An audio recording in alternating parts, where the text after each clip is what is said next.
నా పేరు జగన్మోహన్. నేను సైనస్ ఇష్యూస్ వల్ల వచ్చాను ఇక్కడికి. Nose and breathing complete block అయి ఉండి బ్రీతింగ్ ప్రాబ్లం ఉండటం వల్ల వచ్చాను. నార్మల్ మెడిసిన్కి ఆల్మోస్ట్ 2-3 వీక్స్ కూడా తగ్గకపోతే అప్పుడు ఆయుర్వేదకి చెక్ చేద్దామని చూపించుకుందామని చెప్పి వచ్చాను అనమాట. So I have treatment for 1 week. యాక్చువల్గా 7 డేస్కి నస్యం ట్రీట్మెంట్ తీసుకున్నాను. సో దాని తర్వాత ఇప్పుడు ఫాలోఅప్ చెకప్లో సైనటైస్ బ్లాకింగ్ అంతా చాలా క్లియర్ అయిపోయింది. ఇంతకుముందు ఉన్న బ్రీతింగ్ ప్రాబ్లం కన్నా ఇప్పుడు క్లియర్గా ఉంది. I can take breathing easily. So ఆ బ్లాకింగ్ అనేది చాలా వరకు తగ్గిపోయింది. ఇంతకుముందు పెయిన్ ఉండేది,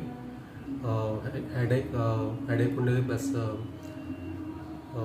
ఇక్కడ సైనస్ అంతా పెయిన్ వచ్చేది ముక్కు పక్కన అంతా. ఇప్పుడు ఆ పెయిన్ అనేది లేదు, చాలా వరకు తగ్గిపోయింది. So I have to take the medicine continuously. And after 15 days తర్వాత మళ్ళీ నెక్స్ట్ ఫాలోఅప్ చెకప్ ఉంటుంది.